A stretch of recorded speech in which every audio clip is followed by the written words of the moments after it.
It's Reverend Will, the senior minister at Fulton First Christian Church, coming to you live for this week's Midweek Devotion.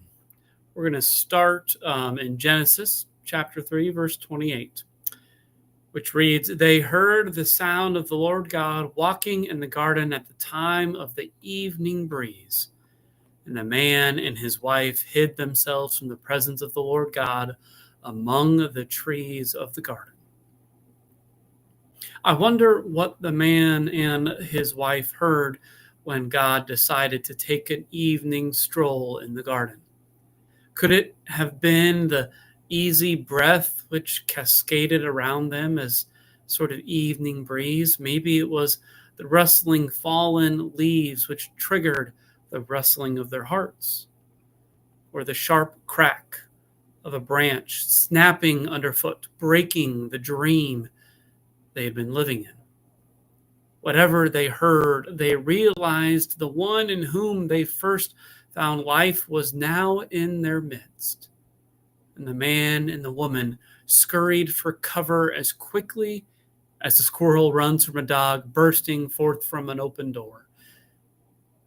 Those two, they took solace in the trees, hoping for more time to figure out what to do next.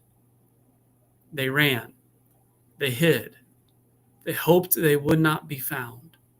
They played their own personal game of hide and seek, which they hoped would end in a stalemate at the very worst. But they had to have known better. They had to have known the gardener would find them, would notice they were gone, would notice something was different. Fear had taken hold of their hearts and wouldn't let it go. In the midst of their sewing together clothes, they felt the fear of being known, being found out. They were afraid of being seen for who they really were, so they sought the solace of clothes and trees. They substituted fear and cover-up for living in the presence of God. It was a good old-fashioned cover-up, both literally and figuratively.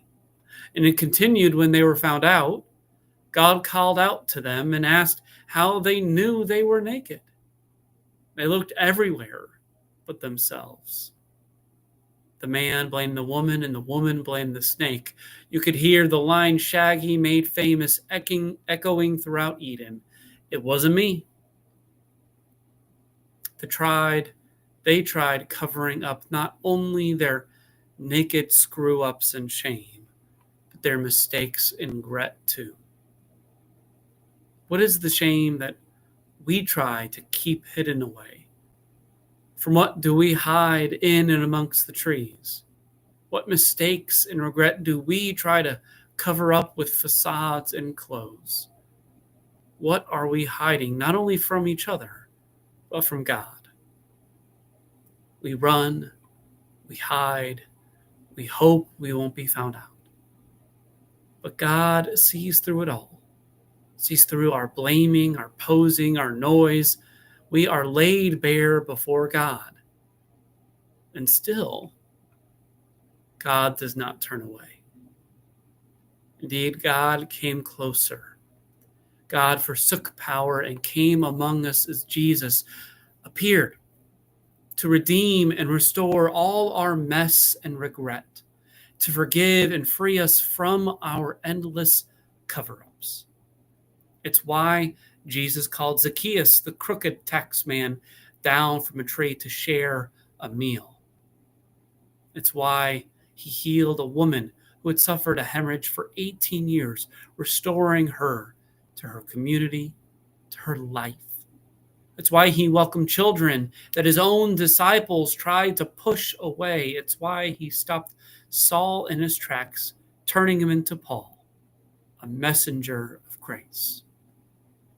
Jesus said the Son of Man came to seek and save the lost. It's from Luke 19. And that includes us, lost in our hiding, lost in our running, lost in our fear of being found. Maybe it's time to stop hiding and believe that God does indeed love us, that God does and always has. Thanks for joining me for this week's Midweek Devotion. We invite you to join us for worship and receive on worship on Sunday at 10:30. We invite you to receive this benediction too.